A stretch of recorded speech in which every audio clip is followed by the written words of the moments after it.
কেমন আছেন আপু? ভালো আছি। ভালো আছেন না? যাও বিয়ে শাদী হয়েছিল আগে? হ্যাঁ, হয়েছিল। স্বামী আছে নাকি নাই? নাই। আচ্ছা, অনেকদিন ধরে স্বামী ছাড়া না? হ্যাঁ, কি কাজ করেন আপনি? এই একটা দোকানে টেলার্সের কাজ করতাম, এখন বর্তমানে করি না। সেই দোকান টেইলার্সের কাজ বন্ধ হয়ে করতেন, গেছে। বর্তমানে করেন না। না। তাই এখন যদি আপনাকে ভালোবেসে কেউ বিয়ে করতে চায়, রাজি আছেন? হ্যাঁ, রাজি আছি। অনেকে তো বউ চলে গেছে, বউ মারা গেছে, আর যদি আপনাকে বিয়ে করতে চায়?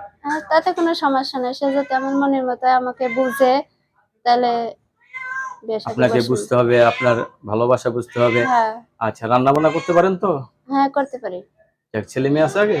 একটা ছেলে আছে। বয়স কত? ৩ বছর। 3 বছর বয়স। ফ্যামিলিতে বাবা মা ভাই বোন কেউ আছে? বাবা, ভাই বোন সবাই আছে। সবাই আছে, তাদের সাথে থাকেন না? না, তাদের সাথেই থাকি। তারা তো আর সবসময় দেখে না। আর একটা স্বামী না ছেলে থাকলে, আছে, সবসময় তো তা স্বামী না থাকলে মানুষের নানান কথা বলে না? হ্যাঁ, নানান কথা বলে। আর তাগর তো সবসময় সব জিনিস চাওয়া যায় না। আপনার কাছে ধন্যবাদ আমার চ্যানেল সময় দেওয়ার জন্য। পরবর্তী একটি মেয়ের ভিডিওর জন্য অবশ্যই অপেক্ষা করবেন।